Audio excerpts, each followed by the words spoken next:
antara asar dan subuh itu masih ada yang unggul. Ada yang istimewa lagi. Apa yang istimewa? Antara asar dan subuh yang istimewa terletak di subuhnya. Jadi dari 5 waktu ini, yang pertengahan asar dan subuh, karena amal di bawah, ditunjukkan untuk mendapatkan penilaian langsung dari Allah seketika, dan memberikan jawaban dari apa yang kita inginkan, asar dan subuh.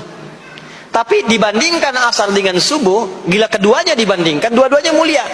Maka subuh punya kemuliaan yang tidak dimiliki oleh asar.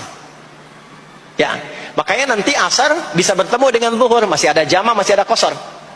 Maghrib ketemu isya, masih ada jama, ada qasar. Ya, tapi subuh nggak bisa di jama, nggak bisa di qasar. Ya, makanya subuh letaknya jauh, ke isya jauh, ke zuhur jauh.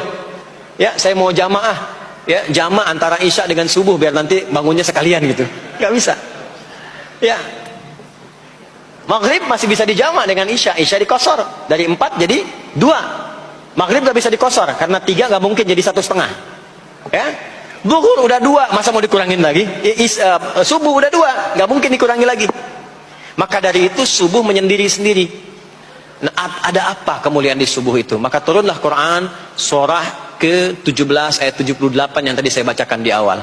Aqimis salata liduluki syamsi ila ghasaqil lail. Sampai sini zuhur sampai isya. Duluki syamsi tergelincir matahari itu zuhur. Sampai ghasaqil lail tiba malam itu isya. Lalu ditutup ujungnya wa qur'anal fajr. Khusus untuk subuh itu ditambahkan selain sholat ada bahasa Quran di Quran sendiri.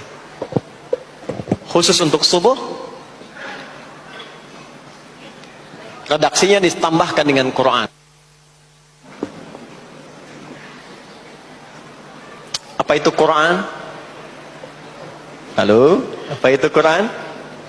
Kalau tidak tahu cepat katakan wallahu a'lam deh. Apa itu Quran? Wallahu a'lam. Ada Quran, ada Al-Quran. Ada Quran, ada Al-Quran. Kalau yang disebut Al-Quran itu mutlak firman Allah. Dari mulai Al-Fatihah sampai An-Nas. Ini yang terdapat di dalam mushaf ini, di 2 jilid ini. Ya, itu Al-Quran. Kalau disebutkan Quran tanpa alif lam, maka yang dimaksudkan bacaan secara umum. Apakah itu Al-Quran, doa, istighfar, semua bacaan itu Quran.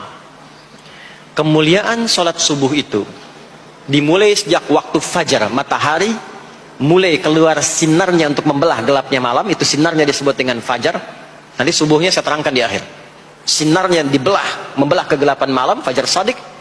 Maka pada saat itu bukan hanya sholatnya yang punya keistimewaan seperti sholat asar tadi, tapi semua bacaannya langsung dijawab seketika oleh Allah Subhanahu wa taala, dipersaksikan oleh seluruh malaikat dan dijawab langsung oleh Allah Subhanahu wa taala. Jadi kalau Anda berdoa, maaf, doanya lebih cepat terkabul kalau dipanjatkan dengan cara yang benar dan khusyuk. Kalau Anda istighfar, langsung dijawab. Kalau kita baca Quran, pahala langsung dituliskan berlipat.